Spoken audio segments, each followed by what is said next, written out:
qual a pessoa certa para o meu filho ou para minha filha, né? Quem é a pessoa certa, ideal para que o meu filho case. Quando a gente estava divulgando essa live, eu recebi algumas mensagens, né? De algumas pessoas falando assim, eu não me meto com quem meu filho quer casar, com quem minha filha quer casar, eles casam com quem eles quiserem. Mas e aí, né? Será que existe alguém que Deus manda para casar com seu filho, com a sua filha? Será que existe alma gêmea? Então, assim, dependente, né, do que você acha, da sua opinião, se eu fosse você, eu assistia essa live até o final, porque esse assunto rende, né? A gente vai tentar correr, trazer tudo que eu separei aqui para vocês, mas é difícil porque é um assunto bem complexo que vai puxando muitas coisas. Então, se você é mãe de criança, pai de criança pequenininha, criança um pouquinho mais crescida, adolescente, pai ou mãe de adulto, fica nessa live porque vai ter muita coisa boa. Se você é adulto também, é solteiro, já foi casado, né, e tá aí solteiro hoje, fica aí, né, pra gente conseguir entender juntos quem é a pessoa certa para se casar, para você ter uma ideia, né? Enquanto eu tava aqui me preparando para a live, eu associo muito, eu fico muito ligada à questão da guerra espiritual. Então eu tava aqui me preparando para a live, parou, né? A gente tá bem atrasado assim também por causa disso. Parou um carro aqui com funk, uma coisa que não é comum aqui, quem mora na região dos Lagos, ainda mais um bairro mais afastado como que eu moro, sabe que nessa época não é comum. Parou um carro aqui com funk nas alturas. Eu tive que esperar o carro desligar o som para eu conseguir iniciar essa live. Então, assim, vocês terem ideia da guerra espiritual que é para eu trazer essas informações para vocês. Eu tenho certeza que tem muita coisa boa. Então, já compartilha essa live. Se você tá assistindo ao vivo aqui pelo Instagram, vai aqui, ó, no aviãozinho, manda para quem você puder. Se você assistir depois pelo YouTube ou pelo Facebook, compartilha, assina o canal, porque a gente precisa, né, no momento que a gente está vivendo, a gente precisa se ajudar e ajudar com que essas informações cheguem para mais gente. Então vamos lá. Como eu falei, a live hoje, ó, é para quem é mãe de adolescente, para quem é mãe de criança pequenininha. Mas o meu filho só tem 1 aninho de idade. Você vai entender que tudo que você fizer agora vai influenciar lá na frente, no futuro do seu filho, na formação da família do seu filho. Então é primordial que você, se você tem filho, se você tem filha, seja qualquer que seja a idade dele, é importante que você assista essa live. Se você é líder de jovem, adolescente também, é importantíssimo, tio, avô, enfim. Então vamos lá, primeira coisa que a gente precisa pensar: se você é um adulto que já tem uma certa experiência, você foi casado, você teve aí um relacionamento, morou junto, não importa. Você entende dentro da tua experiência que quando a gente fracassa, e aí isso vai, gente, a maioria das coisas que eu vou trazer aqui pra você vai contra qualquer pregação do senso comum, né, do que é feito aí na mídia, nos livros, cantores, porque a gente tem um discurso aí que propositalmente é feito para manipular as pessoas, principalmente contra a família, né? E lógico, onde que é a semente, onde que nasce ali a família? Com o casamento. Deixa eu beber uma aguinha aqui, peraí. Enquanto vocês vão chegando. Então vamos lá. Se você é uma pessoa que fracassa no casamento, você sabe que você vai fracassar consequentemente na vida, né? Mas eu acho isso, mas eu acho aquilo. Eu não tô falando de achismo. Quando uma pessoa fracassa no casamento, eu sou uma pessoa divorciada, eu posso falar sobre isso, tenho experiência na pele para falar sobre isso. A gente tem que admitir, ao contrário do que a mídia prega, que o fim de um casamento é super comum, é super normal, casou, não deu certo, separa. Isso é uma mentira. O divórcio é um fracasso, o divórcio é uma doença. Você fracassa na vida. Mas você consegue se recuperar depois? Claro, você consegue. O ser humano tem a capacidade de ser resiliente, de começar a vida de novo, de começar uma nova história. E Deus sempre está disposto a escrever uma nova história pra gente. Mas isso não apaga, né, o fato de que, sim, um divórcio é um fracasso, né? Assim como uma doença é uma desgraça na vida das pessoas. Mas as doenças tem como você evitar ficar doente? Elas acontecem? Elas acontecem. Só que a grande diferença é que existem muitos instrumentos, Existem muitos artifícios para que o divórcio se torne uma coisa normal. E o seu filho, sim, vai ser alcançado também por essa pregação, por esses instrumentos. Tem uma frase que eu escrevi no Twitter, tempos atrás, que eu mesma me surpreendi com essa frase, e essa frase ficou gravada em mim, que diz o seguinte, olha, se um sucesso custou a sua família, grava bem isso, grava bem essa informação, se um sucesso custou a sua família, então não foi um sucesso, foi um fracasso bem remunerado, entendeu? Então, vou repetir, se um sucesso custou ali, né, o fim da sua família, custou você perder a sua família, então não é um sucesso, né? Talvez muitas pessoas olhem, fulano divorciou, fulano, né, perdeu a família, mas fulano, como eu falei, né, que o divórcio geralmente não sempre representa um fracasso, sempre representa aí você fracassar até nas outras áreas da sua vida. Mas fulano separou, mas continua com muito dinheiro, continua com a empresa, explodiu de vendas, explodiu na carreira. Não é sucesso. É apenas um fracasso disfarçado. As pessoas em volta podem dizer que é sucesso, a sociedade pode dizer que é sucesso, mas aquela pessoa que perdeu a família, no fundo, ela sabe que aquilo ali foi um fracasso bem remunerado. Que muitas vezes ela passa o tempo e ela percebe que aquela remuneração, na verdade, para ela não significa nada e que se ela pudesse, ela voltava atrás, abria mão daquela remuneração para ter a família, mas aí geralmente quando a pessoa percebe isso, já é tarde demais. Então vamos lá.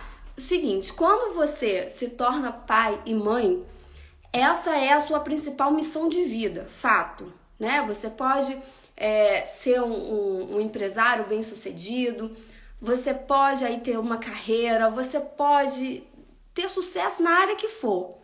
Mas, quando você se torna pai e mãe, a sua maior missão é essa, é a paternidade e a maternidade. Muita gente vai querer te convencer ao contrário, muitos movimentos vão querer te convencer do contrário, mas a grande verdade é que isso é a história da humanidade mostra isso, o seu instinto materno, o seu instinto paterno vai mostrar isso. É lógico, eu tô falando de pessoas mentalmente saudáveis, né? E de pessoas que têm um mínimo de equilíbrio, um padrão de valores e princípios, né? Então, assim, seu filho vai ter duas decisões que vão ser as mais importantes da vida dele. Você precisa ser o... Vamos lá, vamos resgatar o que a gente tem falado lá nas outras lives anteriores. Vão ser colocados aí muitos influenciadores para os seus filhos, né? Para os nossos filhos, cantores, youtubers, livros, professores, entre aspas, entre muitas aspas, né? Mas não tem ninguém que possa concorrer com a sua influência. Ninguém vai conseguir influenciar seu filho ou sua filha mais do que você, se você assumir o seu papel de pai e mãe de fato. E veja bem, não é papel de amiguinho, de amiguinha de filho. É papel de pai e mãe. Sim, alguns momentos você vai ser companheiro, você vai conversar, você vai dialogar bastante com seu filho, mas isso não quer dizer que você vai ser amiguinha, não vai se colocar no lugar de amiguinho do seu filho, mas sim de pai e mãe. Dentro dessa relação, você precisa influenciar o seu filho, mas você precisa não perder de vista essas duas principais decisões na vida do seu filho.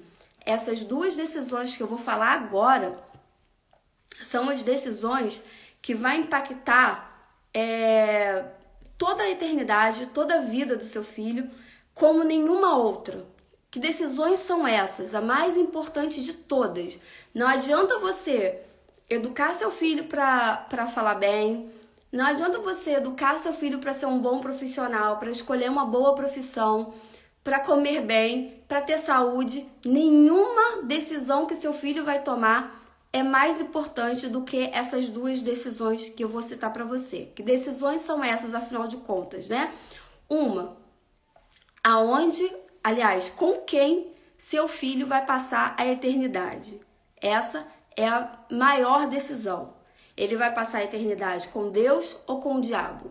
Essa é a maior decisão da vida dele. A outra, segunda maior decisão é com quem seu filho vai viver o resto da vida, com quem ele vai casar, com quem ele vai formar uma família, com quem ele vai dividir momentos felizes, mas também momentos tristes. E para pensar uma coisa muito importante: com quem seu filho vai estar, com quem seu filho vai contar no momento em que você não estiver mais nessa terra. Afinal de contas, pai e mãe não dura para sempre. Então, por isso eu te disse, você pode criar o seu filho para ter sucesso em qualquer área, para tomar decisões sábias em qualquer área. Mas se nessas duas decisões o seu filho não souber tomar boas decisões, isso quer dizer que você fracassou como pai e mãe. Porque essa é a sua principal missão. Formar o seu filho para ter... Deixa eu mudar um pouquinho aqui o celular. Para tomar a decisão correta nessas duas decisões que vão, sendo redundante, né? Impactar como nenhuma outra decisão vai impactar. Entendemos? Vamos até aqui? Então vamos lá. Então, assim, isso não quer dizer que você vai julgar a pessoa, né? Aí eu vou entrar nessas pessoas que me responderam antes da gente começar a live, que falaram: Cris, mas eu não me meto. Quem meu filho decide casar, a minha filha, é problema dela, ela que escolhe. E nem é a minha intenção aqui te provocar a se meter com quem o seu filho vai casar ou deixar de casar. É pelo contrário. O que eu quero te provocar não é para você julgar a pessoa com quem seu filho ou sua filha vai casar, né? Não é para chegar a pessoa e falar: deixa eu ver se essa pessoa é boa para o meu filho ou não é boa. Não, o que precisa acontecer é o seguinte: o seu filho precisa ter critérios para escolher essa pessoa. Ele precisa estar preparado para saber quem é essa pessoa. Só que se ele não tiver critérios, se você não educou ele, e por isso eu falei, né, desde criancinha ali, você ter uma conversa, você ter métodos para... E aí eu vou chegar, né, nessa questão, a gente vai fazer várias abordagens hoje, vai falar sobre quando o filho é criancinha, sobre quando o filho é mais adolescente, ou se quando é um adulto também, né? Tem pessoas que têm filhos que já divorciaram, ou filhos que são adultos e ainda não casaram.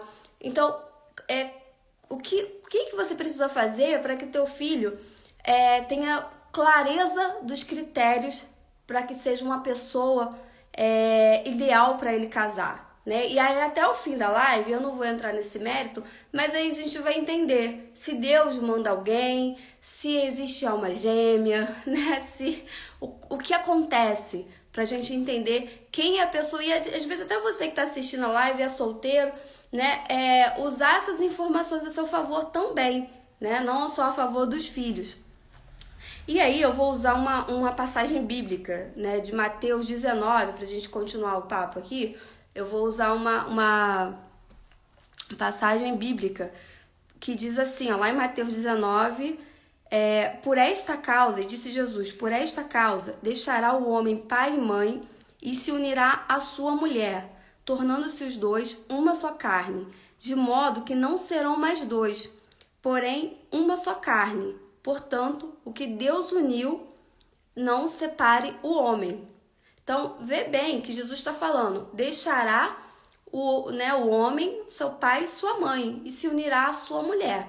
Então, a gente tira aqui, elimina aqui a questão da mãe estar ali, né, participando e tal. Não é essa a intenção, não é trazer para a tua responsabilidade algum julgamento da mulher ou do homem que seu filho ou sua filha escolher. Mas sim, voltando a repetir, que você ajude o seu filho na construção dos critérios que ele precisa ter na hora de escolher uma pessoa que vai passar o resto da vida junto com ele. E aí a gente vai tocar nesse assunto do resto da vida de novo, tá bom? Então assim, ó, eu não me meto. Beleza, meu filho escolheu e eu não vou me meter. Se eu gostar da pessoa, eu vou orar agradecendo. né? Eu vou agradecer a Deus, vou orar para que dê certo, enfim, vou torcer para que dê certo e vou fazer minhas orações. E se eu não gostar? E se eu sei os critérios e eu não gostar? Aí, principalmente você que está acompanhando a gente que tem filho pequenininho, tem filho, né, criança ainda, vai estar preparando aí o caminho para que o seu filho aprenda no dia a dia, vai criar aí métodos. A gente está elaborando aqui algumas coisas ainda para trazer para vocês, né? Vai estar criando aí um mecanismo para que esses critérios sejam construídos de forma sólida na mente do seu filho ou da sua filha. E aí, se seu filho escolher uma pessoa que é esquisita, que está fora desses critérios, você ensinou os critérios para ele. Então, o que você vai fazer? Você vai orar do mesmo jeito. Você vai orar e você vai confiar no ensinamento que você teve, né? Você vai confiar no ensinamento dos critérios para que uma pessoa possa viver o resto da vida com seu filho, com a sua filha. Enfim, você vai confiar no seu trabalho de pai e mãe. E para isso a gente está aqui para se ajudar. A gente precisa, no meio, nos dias que a gente está vivendo, a gente precisa se dar a mão e formar, por esses e outros motivos, a maior comunidade de pais e mães, né, dispostos a formarem filhos e filhas mentalmente saudáveis, né? Escapar aí dessas armadilhas que o progressismo tem colocado. Afinal de contas, eu tenho falado para vocês sempre que nesse conflito cultural que está acontecendo, o alvo principal são as crianças e os adolescentes. Então, por isso a gente está falando sobre essa questão hoje, de blindar a mente do seu filho ou da sua filha em relação ao casamento. Então, assim, ensinamento, né? Onde começa aí? Por que é importante o ensinamento? Porque onde começa a felicidade conjugal do seu filho ou da sua filha, ou até a sua mesmo? Começa quando você escolhe a pessoa com quem você vai se casar. A felicidade conjugal não começa na lua de mel, né, no dia de... Não, começa quando você escolheu essa pessoa. E quando você escolhe essa pessoa? Você escolhe quando você estabelece critérios para saber quem vai ser essa pessoa. Então, assim, um método bom, um método que você pode usar com o seu filho, com a sua filha, em determinado momento, principalmente ali na pré-adolescência, quando você começar a entrar com esse tipo de assunto, é fazer uma lista de quem seria, né, a pessoa dos sonhos do seu filho ou da sua filha. Fazer uma lista com as características físicas, com as características emocionais, com as características psicológicas.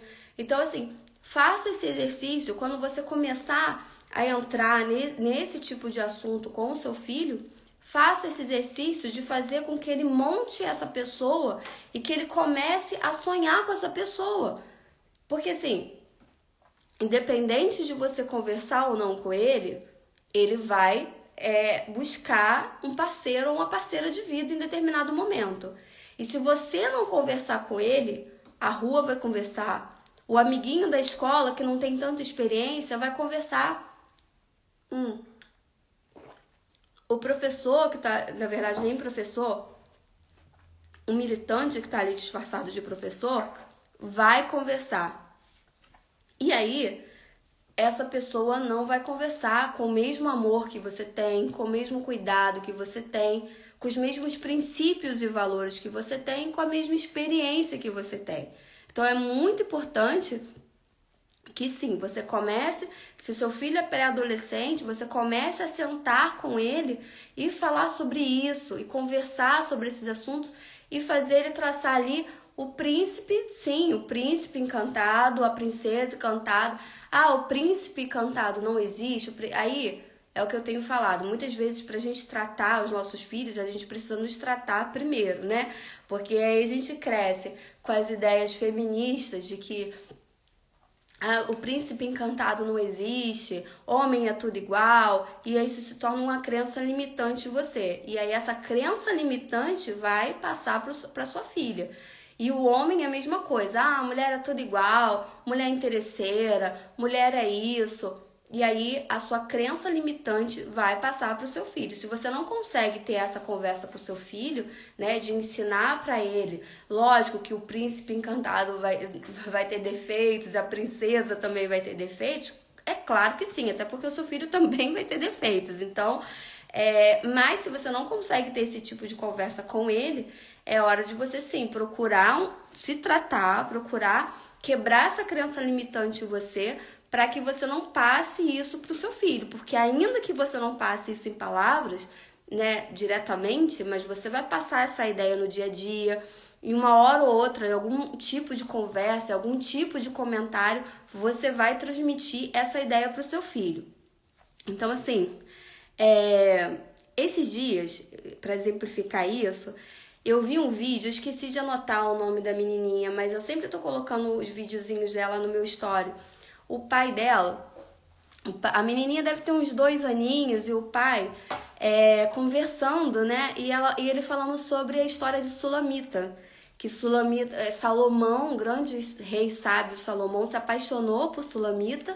E aí as pessoas em volta falavam com Sulamita: olha, Salomão tá apaixonado por você. Eu imagino que aqueles comentários eram como, né? Salomão, um rei muito sábio, muito rico, com muitas mulheres, enfim, que trata muito bem as suas mulheres, que dá muita riqueza. Ele tá apaixonado por você, Sulamita. Vai lá, tal. E aí a Sulamita... Não tentem, né, falando de uma forma atualizada, né, a Bíblia segunda com a minha atualização, mas falando uma linguagem moderna, a Sulamita, não, olha, não tentem fazer minha cabeça, né, não tentem fazer. Quando Deus falar o meu coração, eu vou saber se Salomão é para mim ou não. E aí aquele pai vira pra menininha e fala assim: por quê? A Sulamita era uma...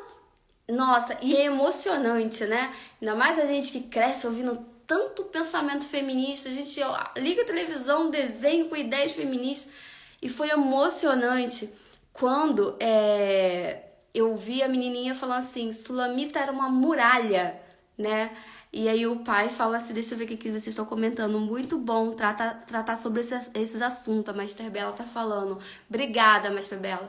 Então, assim, eu fiquei emocionada, porque no mundo onde as meninas estão treinadas para não serem mais princesas, para não acreditarem mais em príncipes, aquela menininha tá sendo preparada para ser uma muralha, para não acreditar em qualquer um.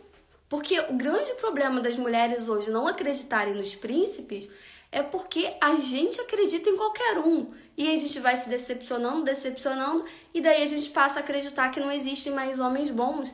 E a mesma coisa os homens, né?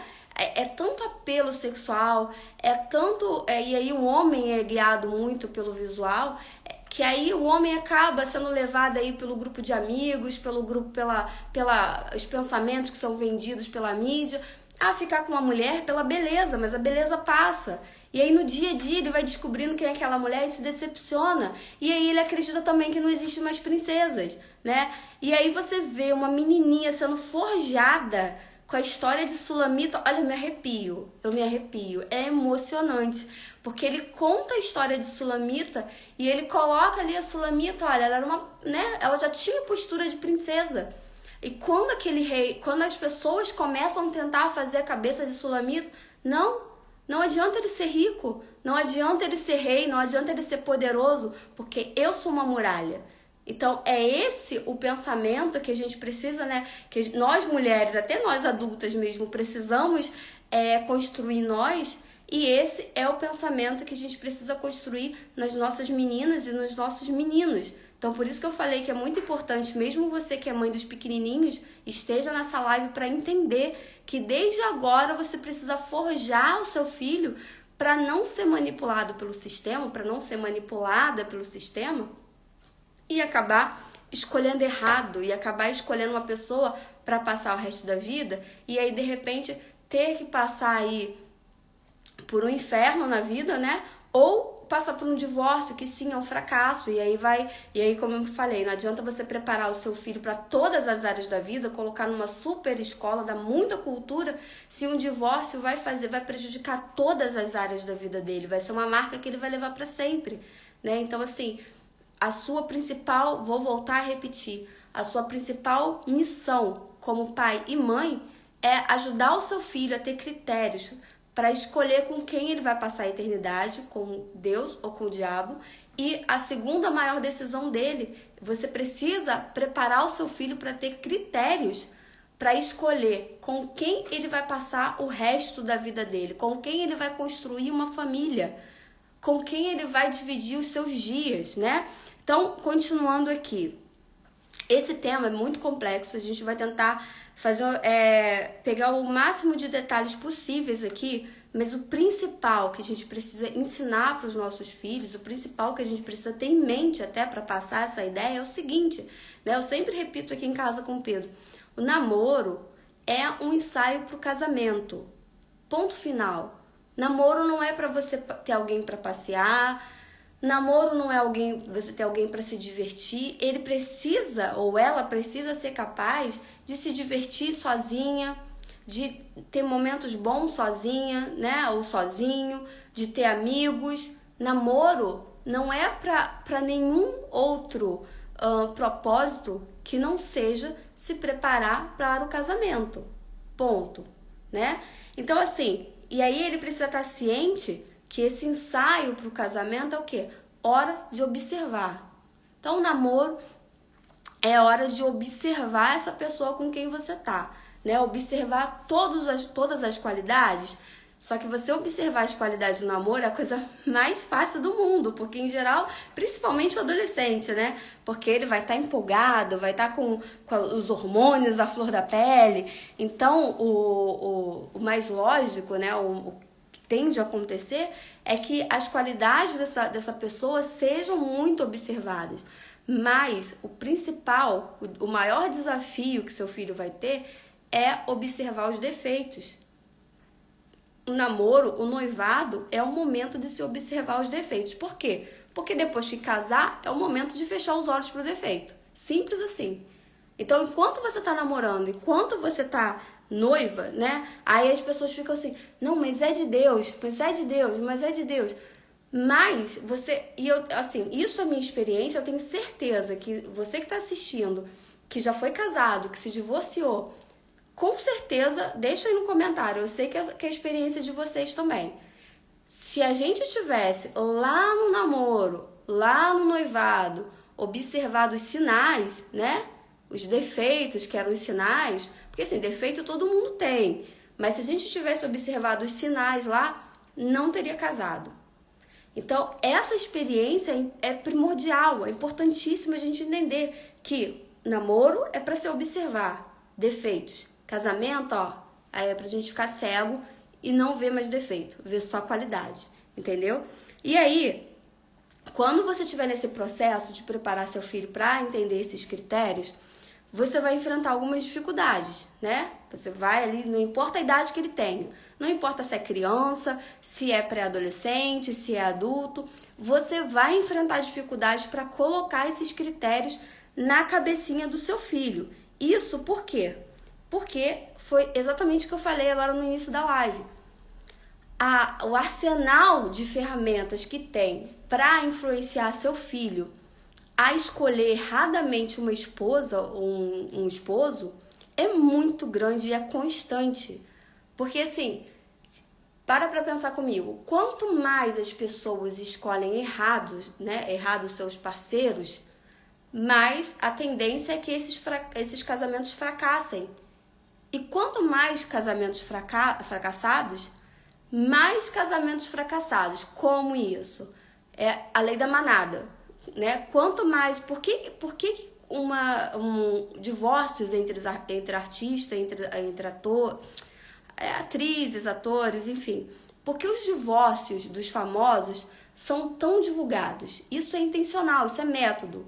Porque quanto mais divórcio é divulgado, mais as pessoas se sentem à vontade para divorciar, porque é banalizado. Então, começam a achar que isso é uma coisa normal. Então, ó, fulano divorciou, isso acontece com todo mundo, então eu também vou divorciar.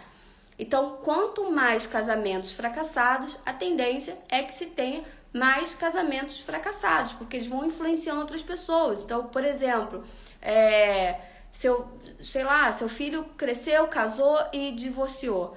Ele, né, Deus queira que não, você está assistindo essa live aqui para que isso não aconteça também. Deus colocou essa live no seu caminho, não foi à toa.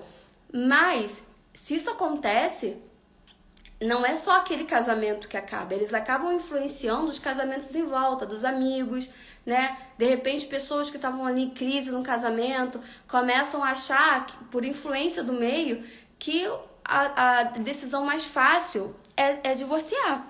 E de fato tá? E de fato a decisão mais fácil sempre é divorciar. Isso não quer dizer que seja a melhor decisão.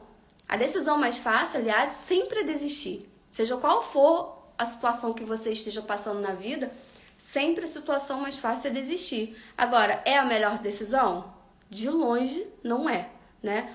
Então, assim, vamos lá.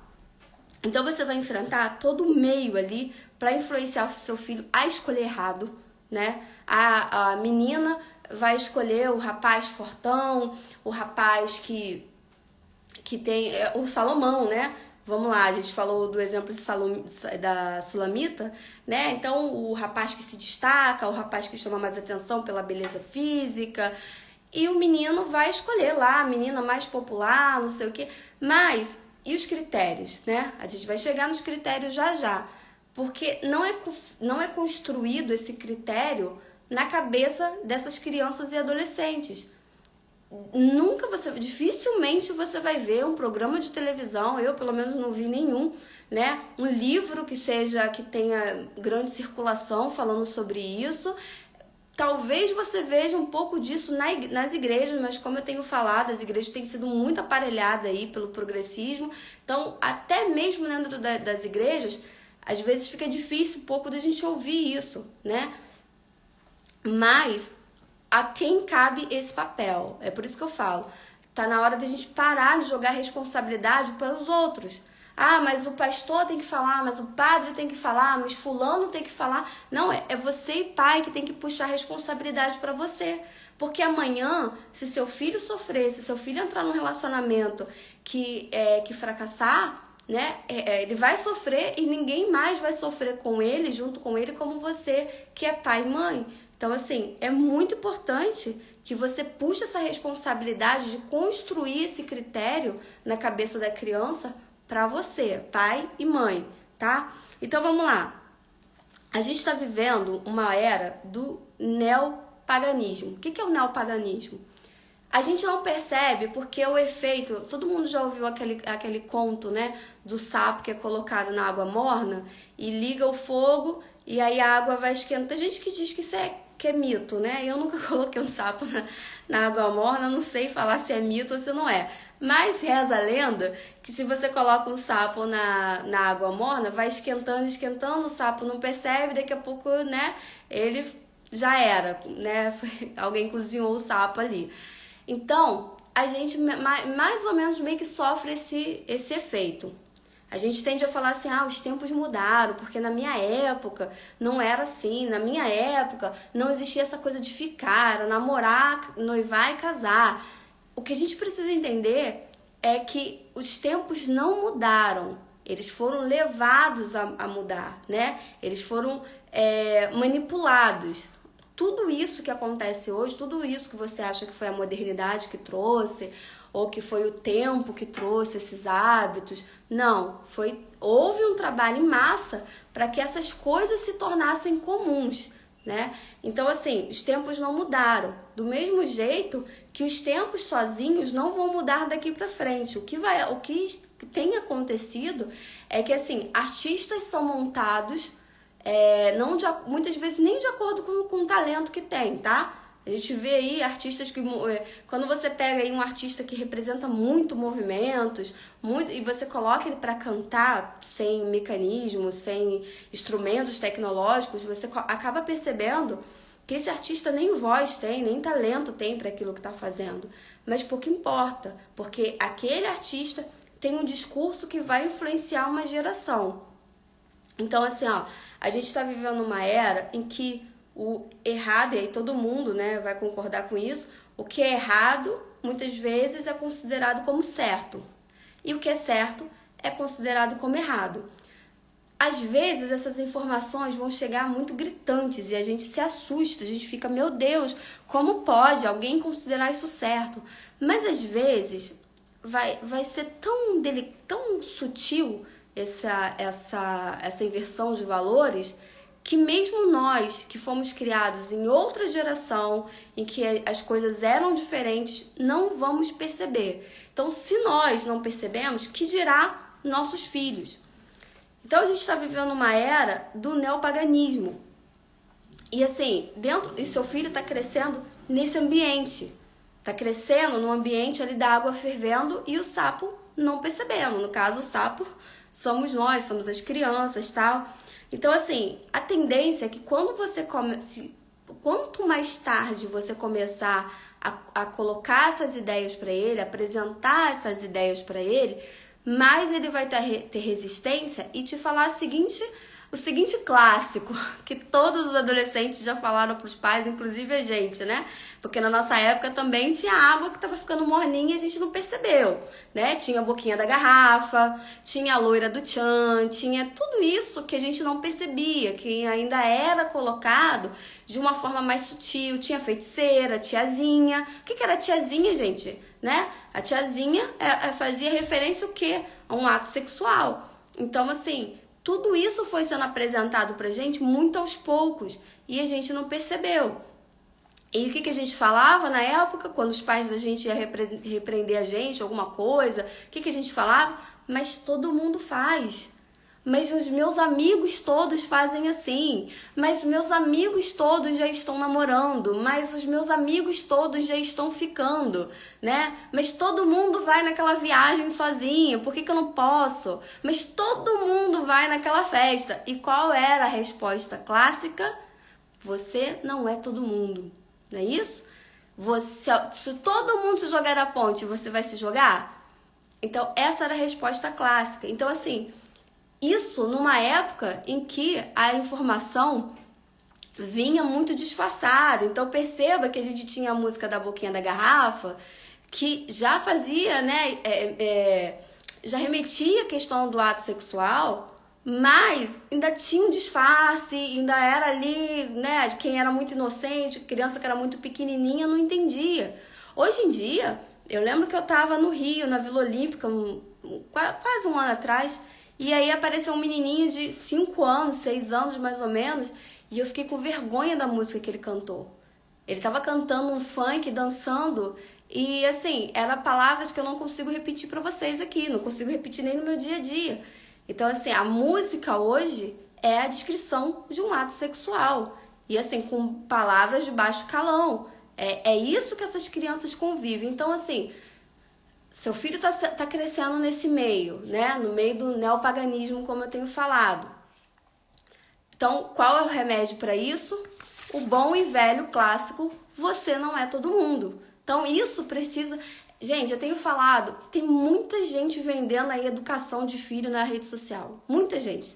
Toda hora apresenta propaganda, como criar seu filho, você tem que falar baixo, você não pode aumentar o tom de voz, você tem que falar alto, não pode falar baixo. Cada um quer colocar assim, mas só você vai saber a melhor forma de criar o seu filho. Ninguém tem como chegar pra você e falar assim, ó, você tem que ensinar o seu filho assim, você tem que criar o seu filho assim, né? Minha avó já falava que, acho que era, alguém me corrija se eu estiver errado, mas pata de galinha não mata pintinho. Então, assim, é você que vai saber criar o seu filho de acordo com o seu temperamento. Às vezes você tem um temperamento muito agitado, e aí você vai falar agitado e vai funcionar. E aí, às vezes, você tem um temperamento muito calmo, e você vai falar calmo e vai funcionar. Agora, existem princípios clássicos, existem princípios que já foram comprovados que são eficazes, né? Existem atitudes, por exemplo, o você não é todo mundo é um princípio clássico, é um princípio conservador, já confirmado que dá certo. Você precisa ensinar ao seu filho que ele não é todo mundo, né? Então, assim, ó, vamos lá, continuando aqui. Vou falar... o exemplo de Noé que eu queria falar para vocês. Pensa o seguinte, se a gente acha que tá ruim agora, se a gente acha que tá ruim no neopaganismo, aí a gente vê a Anitta fazendo tatuagem lá não sei aonde, divulgando a foto, a gente vê o tipo de música, a gente passa na rua e fica, meu Deus do céu, que música é essa? Meu filho tá escutando isso, né? Tá passando aqui, tá tendo que ouvir isso. A gente fica desesperado, né? Esses dias eu tava lá no Jazz Festival, eu saí e vários jovenzinhos assim sentados no chão bebendo e ouvindo umas coisas assim, eu falei, meu Deus do céu. Mas se a gente fica assustado com isso, imagina na época de Noé. Imagina na época de Noé. Porque eu vou te falar uma coisa. Na época de Noé, o paganismo era tão grande. A gente pensa que isso é uma coisa nova, né? Que o paganismo tá vindo agora, que essas blasfêmias, né? A gente vê esses vídeos aí rodando na internet, blasfêmias contra Jesus, contra Deus. A gente pensa que é uma coisa nova, as coisas que a gente vê no carnaval. Mas deixa eu te contar uma coisa. Na época de Noé, o paganismo era tão denso, tão denso. O paganismo acontecia de tal forma que a Bíblia diz que Deus se arrependeu de ter criado a humanidade. Então para pensar, o negócio era terrível. Então assim, era tanta sujeira, era tanto escândalo, era tanta maldade que Deus se arrependeu de ter criado a humanidade. É lógico que a Bíblia muitas vezes usa linguagens para que a gente possa entender melhor. É lógico que Deus não se arrepende, Deus não erra, né? Então Deus não precisa se arrepender de nada. Mas isso é uma expressão para que a gente entenda que tipo de sentimento isso pode ter despertado em Deus. Então assim, se a gente acha que tá ruim, pensa em Noé, tava muito pior para Noé.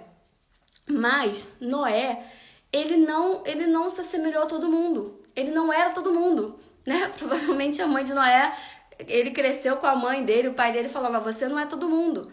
Então Noé, ele casou com uma esposa, ele teve uma vida direita, uma vida diante de Deus. E aí o que aconteceu? Deus escolheu ele para dizer, né? Vai lá, faz uma arca que eu vou mandar o dilúvio para revelar o plano dele. E aí Noé tinha um coração tão bom que ainda assim foi lá, tentou avisar todo mundo, tentou falar para todo mundo, mas não teve jeito. Então Noé se salvou e salvou a sua família. O que eu tô querendo dizer com isso? Além de você contar a história de Noé para você que tem filho muito pequenininho, isso já é uma forma de você começar a trabalhar na cabecinha dele que ele não é todo mundo. Então hoje, antes do seu filho dormir, conta a história de Noé para ele e coloca isso para ele, fala para ele, ó, seja como Noé, filho, não seja todo mundo. Mas também a história de Noé pode ser uma bússola para você, uma direção para você criar o seu filho de uma forma que ele queira ser a exceção, para que ele não queira estar ali na mediocridade. O que é medíocre? Medíocre é aquela pessoa que ela não é boa nem ruim, né? Ela tá ali na média. Seu casamento pode ser medíocre, ele não é bom e nem ruim, tá na média. Seu trabalho, bom nem ruim, tá na média, é medíocre. Então, ensine o seu filho a ele não querer ser medíocre, a ele querer estar acima da média. E como você pode fazer isso? Apurando os gostos dele, né? Apurando os gostos dele. Como? Em relação a livros, a música. O que eu tenho falado para vocês? Que o maior instrumento de doutrinação tem sido, né, filmes, músicas, livros, revistas, influenciadores. Então, ajude o seu filho a crescer seletivo. Por isso, volto a dizer, é importante que você que tenha filhos pequenininhos, quanto antes você começar esse trabalho, melhor. Quanto antes você começar, melhor, porque aí seu filho vai crescendo dentro daquele gosto mais apurado. Eu lembro, quando eu estava grávida do Pedro, eu colocava música clássica para ele ouvir, né? Eu grávida, colocava música clássica. Lógico que eu ouvia também, mas a intenção é que ele desde da barriga fosse, né? Depois ele bebezinho, eu colocava música clássica para bebê, os livros, os brinquedos pedagógicos. Então, assim, músicas. Então, é muito simples. Se seu filho cresceu e aí ele tá 8 anos, 9 anos ouvindo porcaria, ele decide o que ele quer ouvir, E aí ele vai ouvir o que mais, né? A tendência é que ele escolha o que é mais oferecido. O que vai ser mais oferecido? Galinha Pintadinha, Anitta, Ludmilla, enfim, toda a porcaria que tem aí, né, nessa mídia montada, esquematizada para poder manipular o seu filho. Então, se ele crescer escolhendo por conta própria, é claro, e se você escuta esse tipo de coisa também, o seu filho vai crescer ouvindo aquilo ali. E ele vai formatar o gosto dele em cima, que a gente falava, antes se falava sarrafo, né? Ele vai ali ter o seu sarrafo para medir. Por exemplo, eu cresci, minha mãe escutava muito modão de viola, né? Minha mãe escutava Teixeirinha, né? Teixeirinha, modão do meu pai era Roberto Carlos. Então, assim, hoje eu não escuto as mesmas músicas que eles escutavam, mas o meu gosto musical foi muito moldado em cima do que eu cresci eles ouvindo. Michael Jackson, tal, enfim. Então, assim, que seu filho cresça sabendo que ler livro é muito bom, é excelente, mas nem todo livro é muito bom, é excelente. Tem livros que são porcarias. Ouvir música é muito bom, é excelente, relaxa, faz bem, mas nem toda música faz bem, né? E aí, se você pegar até essa galera que trabalha com questão de vibração, tudo, tem uma experiência que é feita na internet, tem vários vídeos, né? De que pega-se um potinho com arroz, 3 potinhos com arroz. E um potinho tá escrito amor, o outro ódio, e o outro acho que é indiferença, se eu não me engano. E aí todo dia aquelas pessoas olham para aquele potinho e o que está escrito amor não apodrece, ele se conserva. O que está escrito é real essa experiência, tá? O que está escrito ódio, ele fica preto e o indiferença, ele se estraga. Tem outro vídeo que é mais fácil de achar, de um menininho que ele coloca 2 plantinhas, desculpa.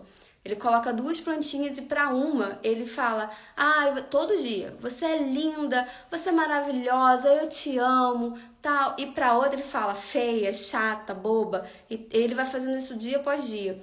No final, aquela para quem ele falava palavras de amor, tá linda, tá bonita, né, a plantinha. E aquele falava, você é feia, você é chata, e ele chora no último videozinho, é comovente até. Aquele que ele fala, te odeio, feia, chata, ela morre, ela seca.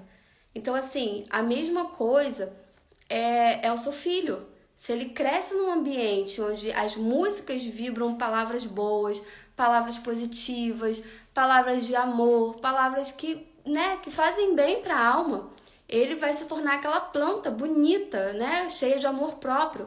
Agora, se ele cresce numa casa onde as músicas tendem a falar de coisas violentas, de coisas tristes, de desilusões amorosas, de palavrões, ele vai se tornar a planta seca. Isso é fato, gente, isso é científico, né? Então, assim, é muito importante a gente tomar conta dessa questão, né, de não criar nossos filhos na mediocridade.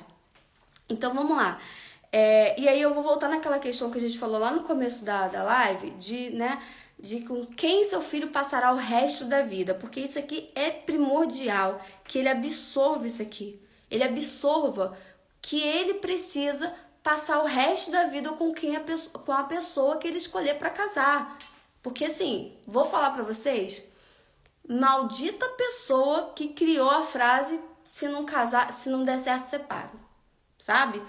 Isso, maldita pessoa que colocou essa frase goela abaixo de todo mundo, e todo mundo absorveu isso, e hoje em dia o que a gente mais ouve, se não der... Então, o que a gente mais ouve até, cá entre nós aqui, é sogra falando isso, né?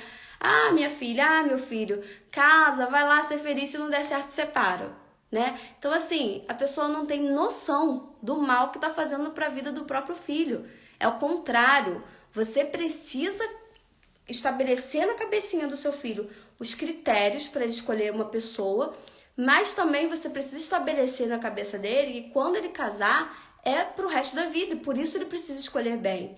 Por isso ele precisa ter o critério bem estabelecido na cabeça. Mas pode acontecer de separar? Pode acontecer várias coisas. A gente não tem controle da vida, a gente tem controle de nada. Agora, se separar, ele precisa ter consciência que é um fracasso, que é um desastre, né? Então, por isso ele precisa ter bem aliada essa ideia. E aí você precisa ensinar isso através do diálogo, através dos exemplos, enfim. E aí hoje também a gente precisa...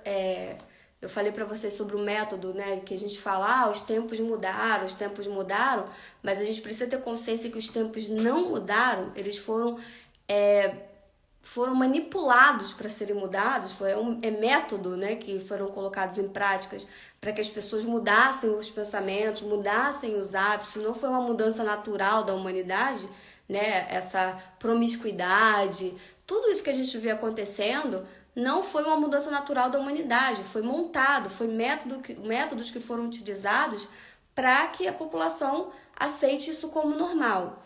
Então, um pensamento que é artificial, que foi, né, introduzido, assim, um comportamento, vamos dizer assim, nos jovens que se casam hoje, é essa questão da desistência. Qualquer coisa se desiste. É lógico que o extremo também é muito ruim, né?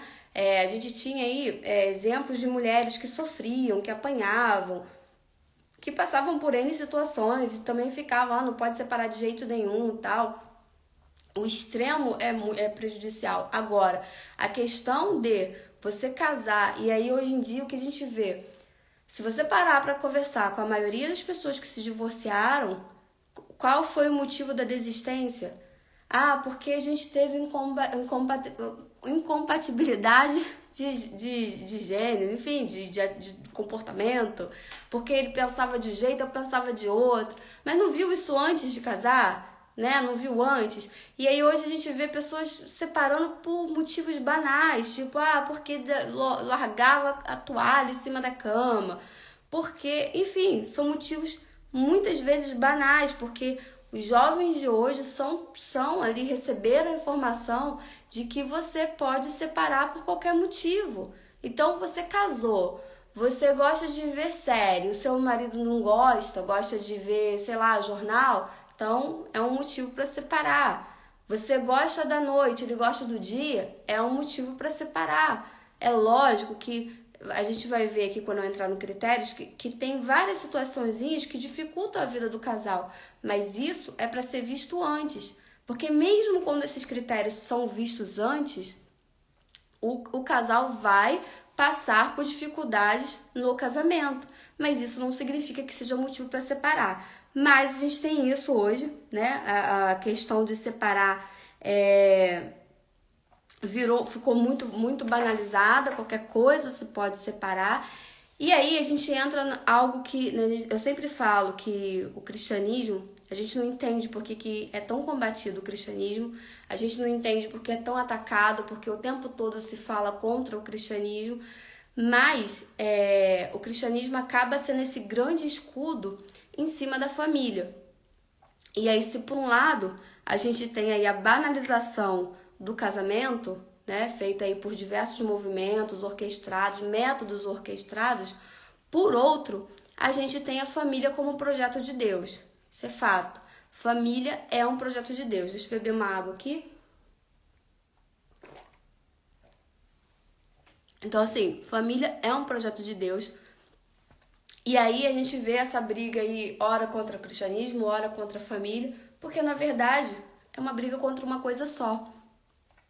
Porque se você é cristão, você entende que família é um projeto de Deus e é justamente são as famílias que fazem uma sociedade mais forte. É como se fosse tijolos. A família é o tijolo e o cristianismo ali é o cimento que liga a construção. Então a família são os núcleos que mantêm essa sociedade forte e de pé. E aí se você combate a família, se você consegue destruir a família, você destruiu aquela civilização, você destruiu aquela comunidade. Para pensar nos judeus na época do Velho Testamento, né, onde a família ali era priorizada o tempo todo.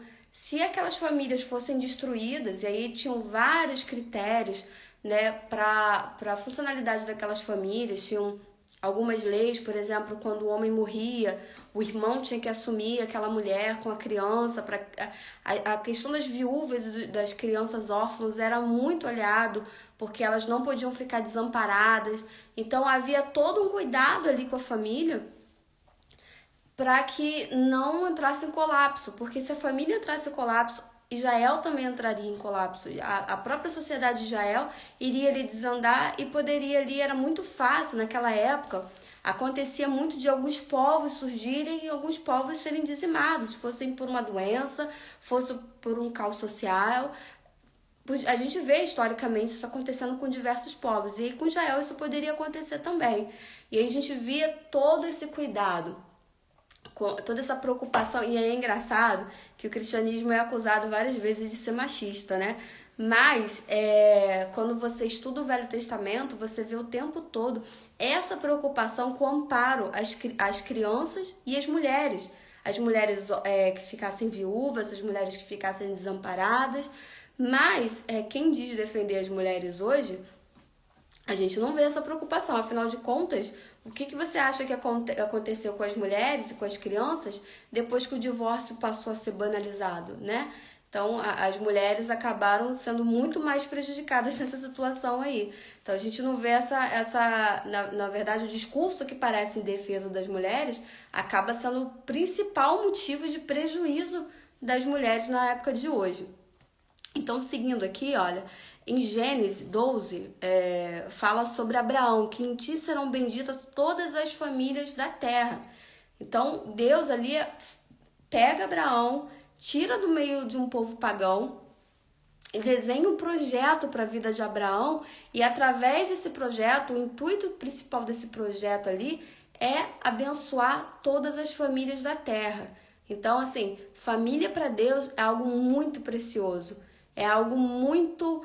é o cerne. Tanto é que você pode pertencer a uma igreja, você pode ter um ministério na igreja, mas se você conversar com qualquer padre ou pastor sério, ele vai te dizer o quê? Antes do teu ministério, antes de qualquer compromisso que você tenha com a igreja, o seu compromisso maior precisa ser com a sua família. Então, assim, a Bíblia, em todos os momentos, coloca a família como centro, como a responsabilidade maior de qualquer homem e de qualquer mulher. Então, assim, seu compromisso maior é com a família. Então, vamos lá. Aí a Bíblia diz o seguinte: serão uma só carne, né? Diz para você, serão uma só carne. Essa parte é muito importante, porque a gente precisa entender que ser uma só carne com uma pessoa não significa que a outra pessoa perde a individualidade. Isso serve pra gente adulto também, tá? Então, assim, seu filho precisa... Porque, assim, vou fazer o paralelo aqui com os adolescentes, mas depois eu vou... E com os jovens, e depois eu vou voltar aqui pra fazer um apanhado com a gente. O seu filho precisa entender, porque tá ali, adolescente, no calor do momento, a primeira paixão, ou ali, enfim... Ele precisa entender que ele precisa ter a vida dele. Então, assim, ele não pode perder a individualidade, ele não pode perder quem ele é por causa daquela paixão. Ainda mais, a novidade de ser ali o primeiro amor, a primeira paixão. Então, assim, e aí a pouca experiência que a pessoa tem é arrebatador. Mas ele precisa entender que, olha, você precisa estudar, você precisa trabalhar, porque se você construir uma vida com essa pessoa... se for essa pessoa mesmo com quem você vai passar o resto da sua vida, você precisa proporcionar uma estrutura. Ainda é a mulher, né? Sua filha é mulher. Sim, mas ela precisa proporcionar uma estrutura, ela precisa ter a cabeça boa e assim, não pode perder a individualidade. Aí, volta o caso da gente, né? Quando a gente casa, que a gente acha assim, uma só carne, uma só família, então uma só carne, um só espírito. E aí a gente pensa, então o homem não pode... Não pode ir no futebol, não pode ter um momento com os amigos, porque agora é um homem casado. A mulher não pode ir no shopping com as amigas, não pode passear sozinha, porque, não, isso aí é vida de solteiro. Não, as pessoas casaram, não deixam de ter a sua individualidade. Não pode estudar, não pode fazer isso, não pode trabalhar. Não, as pessoas não deixam de ser elas apenas estão agregando uma na vida das outras. Mas elas não deixam de ser indivíduos, e é importante que essa individualidade seja respeitada, caso contrário vai entrar no colapso, né? Elas são uma só carne para quê? Para enfrentar os problemas juntos. Então, se tá vivendo uma fase boa financeiramente, ou enfim, tá todo mundo com saúde, tá viajando, tá aproveitando, tá brincando, os dois estão vivendo juntos.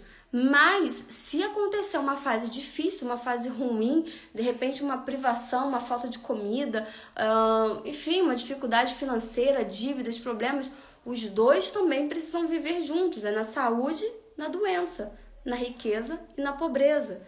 Então, ser uma só carne, um só espírito, não quer dizer que as pessoas precisam perder a individualidade, mas sim que elas precisam enfrentar os desafios juntos. Eu tô preocupada com a hora aqui. Deixa eu ver o horário aqui, ainda dá pra gente ficar tentar correr aqui pra terminar. Então, deixa eu seguir aqui no que eu anotei pra vocês. Então, casar, né? Casar com a pessoa errada, você pode casar com a pessoa errada e ainda assim você ir pro céu. Sim, você pode. Você casou com a pessoa errada, tá tendo ali vários problemas, mas você tem uma comunhão com Deus, você busca Deus, você vai pro céu, beleza. Isso daí é entre você e Deus.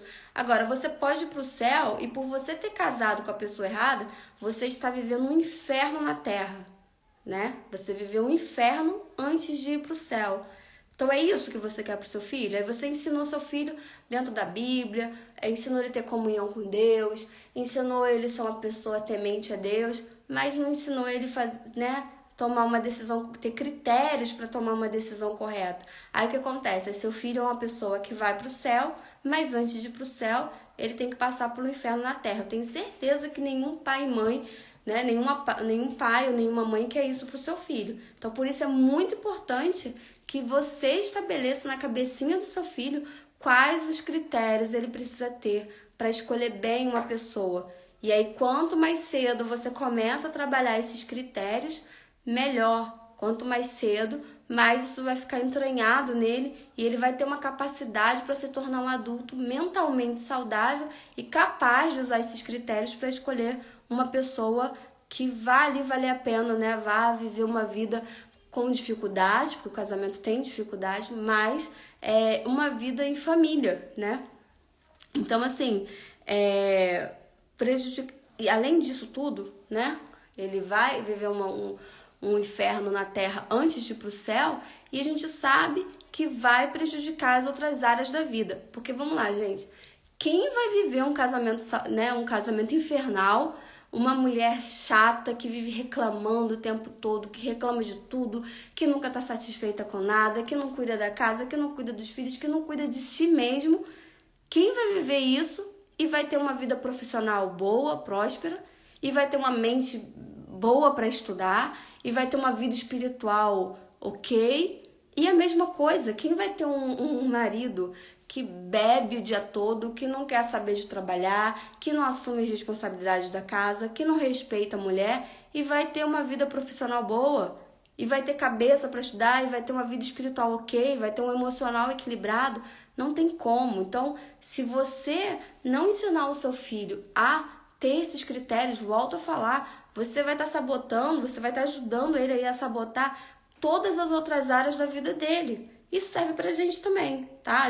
Quem tiver solteiro ainda, serve pra gente também. Então, assim, mas aí eu tenho que ser bem casada. E aí, eu fui casada, eu divorciei, eu casei, mas o meu casamento não é feliz, ou meu casamento tá ok, mas qual o critério para eu ensinar? Como que eu vou ensinar o meu filho se eu não tive um casamento, se eu não soube escolher, né? E aí a gente teve a geração de pais anteriores que a gente fala muitas coisas boas, né? A gente fala muitas coisas boas do passado que tinha no nacional nas escolas, a gente fala que tinha o moral e cívica, que tinha estudos sociais, que os pais eram mais firmes, mas a coisa negativa é que a gente não tinha muito essa relação de conversa. A maioria dos pais não tinha, existia, lógico, sempre tem os pais que conversam mais, mas a maioria dos pais não tinha muito essa relação de conversa. E sim, muitos de nós não aprendemos a escolher bem, muitos de nós, né, tivemos lares conturbados e aí fomos pegos aí muitas vezes por uma carência emocional, enfim, e aí escolhemos errado. E aí, hoje a gente tem filho, como que faz?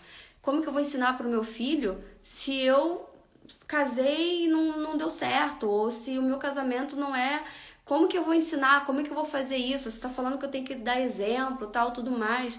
Eu mesmo, antes de fazer essa live, pensei um pouquinho antes de fazer, que eu falei, como que eu vou falar sobre isso se eu não sou casada, né? Isso é, na verdade, até um princípio conservador. Você só pode falar, por exemplo, do casamento se você tiver um casamento bem sucedido. Eu discordo nesse ponto, né?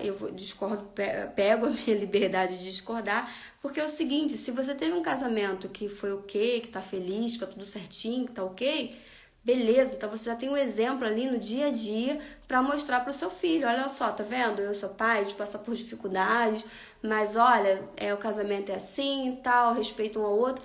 Agora, se você não escolheu bem, se você escolheu errado, se separou, se divorciou, você sabe o caminho que ele não tem que tomar. Então, assim, ó, de um jeito ou de outro, você vai poder ensinar. Se você fez ok, você sabe o caminho que tem que ir. Então, ó, filho, só me segue. Se você não fez ok, meu filho, esse caminho que eu fui aqui, ó, eu quebrei a cara. Então, não vem por aqui, vai por lá. Entendeu? Então, é simples assim.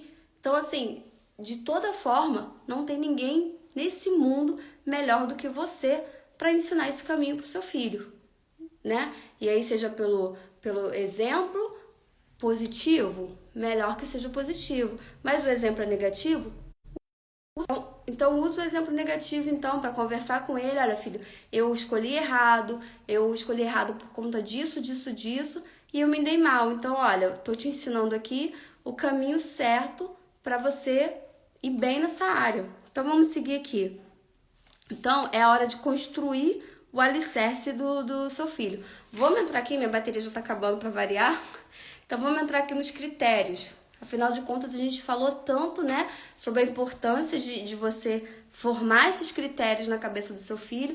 E aí eu vou correr aqui com os critérios. Que critério seria esse? Vou falar na segunda pessoa do singular, porque isso pode servir pra gente também, tá? Pode servir pra gente também até avaliar se a gente tomou a decisão certa, por que a gente tomou, por que não tomou. Então vou lá, o primeiro critério é o seguinte, é a pessoa confessar a mesma fé. Então, é o primeiro critério. Vou escolher uma pessoa. Essa pessoa professa a mesma fé que eu, ela acredita nas mesmas coisas que eu, porque caso contrário se torna um jugo desigual. E jugo desigual, de acordo com a Bíblia, é desobediência. E desobediência é pecado. Isso é muito sério. Isso foi banalizado também nesses tempos que a gente está, mas isso é muito sério. Desobediência é pecado. E a Bíblia diz que o preço do pecado é a morte. Isso significa que tanto eu, ou você, ou seu filho, ou sua filha, se casa errado, casa com jugo desigual, com uma pessoa que crê em outra coisa que eu não creio, né? Se eu sou cristã e eu caso com uma pessoa que não é cristã, eu estou assumindo jugo desigual, eu estou desobedecendo a Deus, logo eu estou em pecado, e o salário do pecado é a morte, ou seja, eu posso me tornar um morto-vivo falando espiritualmente. Isso pode significar a minha morte espiritual. Vou dar alguns exemplos do que pode acontecer quando a pessoa se liga a um jugo desigual. Exemplos práticos, porque a gente fica assim, não tem problema, a pessoa não é cristã, mas ela respeita a minha fé, ela respeita o que eu penso, eu respeito o que ela pensa, o mais importante é o respeito, mas e de forma prática? Elas não param no auge da paixão, no auge do amor, né, do amor entre aspas, elas não param para pensar no seguinte, no que pode acontecer de prático na vida dessas pessoas. Então vamos, o primeiro exemplo é o filho criança. Aquele filho nasceu, o que vai acontecer com esse casal que um é cristão, o outro não? Vai batizar? Vai apresentar de repente no centro espírita? Vai apresentar no ritual? Ou se um é católico, o outro é evangélico, vai batizar ou vai apresentar na igreja? Então assim, a criança nasceu, já tem um conflito ali. O que vai fazer com o nascimento em relação àquela criança, né? Qual o ritual religioso que vai seguir? Aí vamos lá, tem o filho adolescente. O marido é cristão, a esposa não. Aliás, a esposa é cristã, o marido não. A esposa quer ir para o retiro da igreja, seja ela evangélica ou católica. A esposa quer ir para o retiro da igreja e quer levar o filho adolescente, quer levar os filhos. Mas o marido quer pular o carnaval e quer levar o filho junto e falar, não, ele tem que começar a ver as mulheres, não sei o quê. já é um outro conflito que nasce, né? E aí a gente tem um outro exemplo. Noivo é cristão, a noiva não, ou vice-versa, e aí o casamento vai ser aonde? Vai ser na igreja ou vai ser no centro espírita? Vai ser na igreja ou vai ser numa outra religião? Então, mais um exemplo prático do que um julgo desigual pode causar no dia a dia prático mesmo desse casal. Vai ter álcool na festa ou não vai ter álcool na festa? Né? Já começa aí. Então, é casaram ali, os dois, um é cristão, o outro não. Aí o marido, de repente, é cristão, quer dar o dízimo, mas a mulher diz que não pode dar o dízimo. Ou vice-versa, a mulher quer dar o dízimo, o marido não. Fala, não, melhor gastar esse dinheiro com cerveja, porque o pastor é ladrão, porque o padre é ladrão. Então, assim, já é outro conflito. Festas e eventos. Então, assim, você vai casar com uma pessoa que não é cristã, você vai ter que estar preparado sempre para estar sozinho nas festas e nos eventos. Ah, mas ele vai comigo, ele vai agora. Mas imagina que a longo prazo, aquele não é um ambiente que ele está acostumado, não é um ambiente que ela está acostumada. Com o tempo, isso vai se tornar chato. Então você vai ter que estar preparado para ver seus amigos ali da igreja, numa festa, num evento, todo mundo ali em família, com sua esposa, com seu esposo, e você sozinho, porque aquilo ali não vai ser o ambiente principal, o ambiente que ele vai gostar. Então é outro exemplo prático. O outro não vai se sentir bem. Então, vamos partir aqui para o segundo critério, né? O primeiro critério foi se é julgo desigual, se essa pessoa professa a mesma fé que eu. O segundo é disposição para mudar atitudes e pensamentos. Essa pessoa tem disposição para mudar atitudes e pensamentos? Ou não? Ela é aquela pessoa Gabriela, né? Nasci assim, sou assim, vou morrer assim. Então, assim, primeira coisa que você precisa ter em mente... Gente, eu vou fazer o seguinte, ó. Eu vou encerrar essa live. Vou colocar o celular para carregar aqui, porque eu não imaginei, eu achei que eu ia conseguir ser mais rápido na live.